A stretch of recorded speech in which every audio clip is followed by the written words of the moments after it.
This is a rare sight. A lone leopard cub on the beach. But is it alone? Nearby, more leopards emerge. Probably the mother and another cub.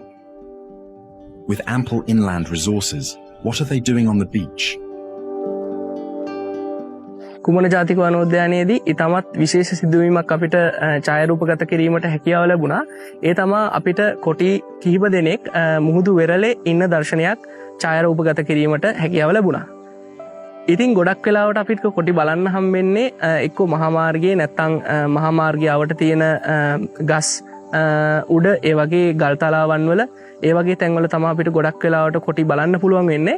ඉතින් ඡායාරූප ශිල්පියෙක් විදිහට අපිට විශේෂයෙන්ම කියන්න පුළුවන් කොටියෙකු ඡායාරූපගත කිරීමේදී අපිට දුර්ලභම සංසිද්ධියක් තමයි මේ මුහුදු වෙරළක. හෙවත් මුහුදු වැල්ලක කොටියෙක් බලා ගැනීමේ හැකියාව. It's rare enough to see a leopard on the beach, but to find a whole family of leopards is unprecedented.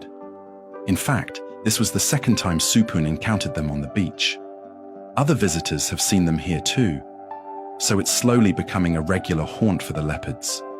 පළවෙනි වතාවට මම දකින්නේ අපේ ඩ්‍රයිවර් හිටියා දුෂාන්. ඉතින් දුෂාන් එක්ක යද්දි තමයි අපි පළවෙනි වතාවට මේ කොටි පවුල දකින්නේ. ඉස්සල්ලාම අපිට දකින්න හම්බුනේ මේ පිරිමි සතාව. ඉතින් පිරිමි සතා කියන්නේ පොඩි පිරිමි පැටියෙක්. මේ පිරිමි පැටිය ගත්තාම ටිකක් බය අඩු සතෙක් විදිහට කියන්න පුළුවන්. ඒත් එක්කම මෙයාලගේ අම්මයි අනිත් පැටව් කීප දෙනයි සියල්ලක්ම මෙතනින් අපිට හම්බ වෙනවා.